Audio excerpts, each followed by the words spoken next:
চালু করলাম, দেখি লাইনে কে কে আসে।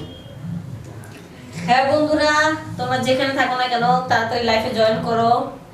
আমি কিছু কথা বলার জন্য তোমাদের সামনে লাইফে এসেছি। এই তো অনেকে জয়েন করেছে। ময়ূরম আপু বলতেছে, লাবণী আপু কেমন আছেন, অনেকদিন পর লাইফে দেখলাম। হ্যাঁ আপু, আমি ভালো আছি। তুমি কেমন আছো অবশ্যই কমেন্ট করে জানাবা। আর অনেকদিন ধরে লাইফে আসি না, ভাবলাম তোমাদের সাথে একটু কথা বলে আনন্দ করি। শীতকাল, ঘর থেকে বের হতে মন চাচ্ছে না, কারণ শীতের দিনে কি করব, একা একা ফ্ল্যাটের ভিতরে ভালো লাগতেছে না। তোমাদের সাথে একটু কথা বলি। জহির ভাইয়া লিখেছে, আপু আপনাকে খুব সুন্দর লাগতেছে। জহির ভাই, তোমারও পিকচারটা কিন্তু খুব সুন্দর, তুমি খুব সুন্দর। আর আমাকে তো সুন্দর লাগবেই, কারণ আমি তো একটু সাজুজ করছি। কারণ মেয়ে মানুষটা যত সাজুজ করে ততই সুন্দর লাগে। যাই হোক, তোমার কমেন্ট আমার কাছে খুব ভালো লেগেছে। আরো বেশি বেশি করে কমেন্ট করো তোমরা, আমি যেন তোমাদের কমেন্ট উত্তর দিতে পারি। হ্যাঁ, তাদের বেশি বেশি করে কমেন্ট করো। সবাই জয়েন করো, তাড়াতাড়ি জয়েন করো, তোমাদের সাথে একটু গল্প করি।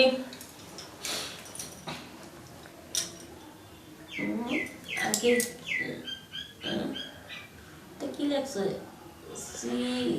সিদ্দিক, সিদ্দিক ভাই, সিদ্দিক ভাই লিখেছে যে, ভাবি, বদি, দাদা কেমন আছে? তোমার দাদা অনেক ভালো আছে। তোমার দাদা অফিসে কাজে ব্যস্ত আছে, সে অফিসে আছে, আমি বাসায় আছি। তো যাই হোক সিদ্দিক ভাই, তুমি কেমন আছো? অনেকদিন আমাদের বাসায় আসো না, একদিন সময় করে আইসো, তোমার দাদার সঙ্গে চা কফি খেয়ে যেও।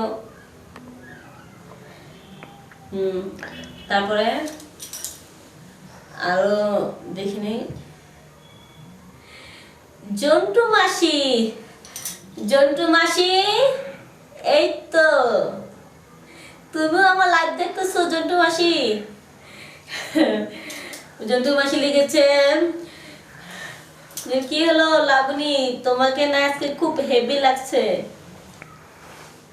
তোমার জন্মদিন আসতে পারলাম না, সেই জন্য আমি খুব দুঃখিত।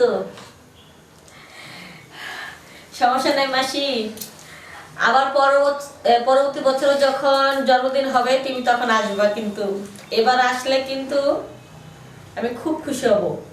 একটা ফোন আসছে, দেখি তোকে।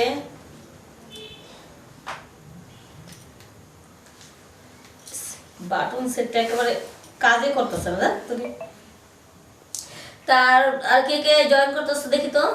ওহো, একজনে লিখেছে যে, মাসি শুধু শুধু বক বক করলে হবে না, একটা দুটা গান শোনাও না। ভাইয়া, আমি তো গান জানি না, তোমাদেরকে আমি কিভাবে গান শোনাবো বলো? ঠিক আছে, তুমি যখন আবদার করছো, একটা গান আমি তোমাকে শুনে আনি।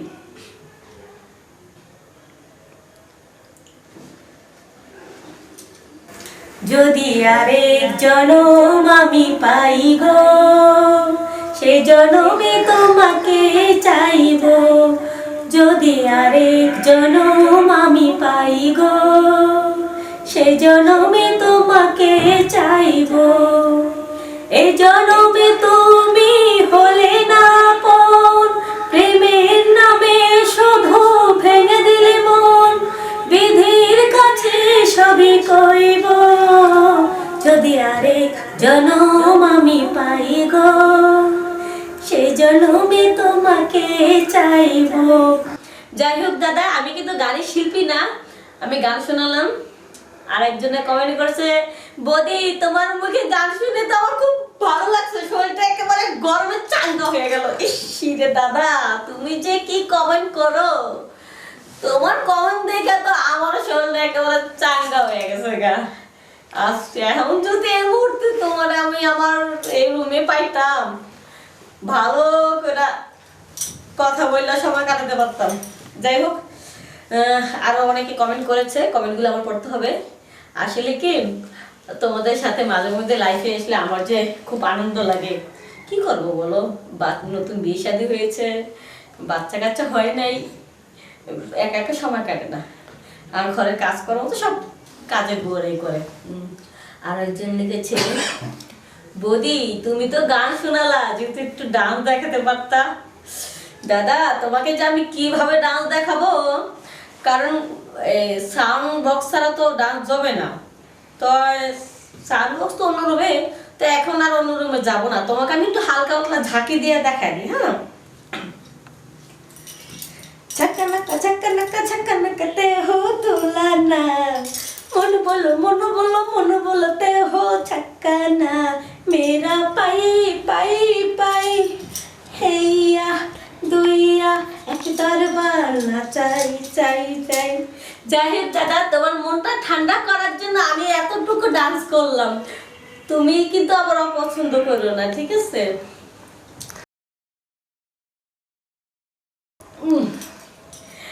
দেখেছো দর্শক ভাইরা, আমার লাইফে এসে আমার দর্শকগুলো কিরকম আমার সাথে সবসময় মজা করে।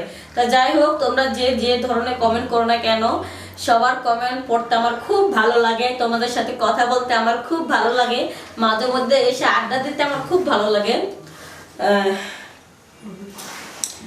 একটা ফোন আসছে, আমি লাইভ ভিডিও করতেছি, কেন যে তোমরা বারবার ফোন দাও, এতবার কেটে দিচ্ছি। আমি 2 বছরের মধ্যে মা হতে চাই, ঠিক আছে? আর তোমরা আমার পাশে থেকো বন্ধুরা, সবাইকে ধন্যবাদ।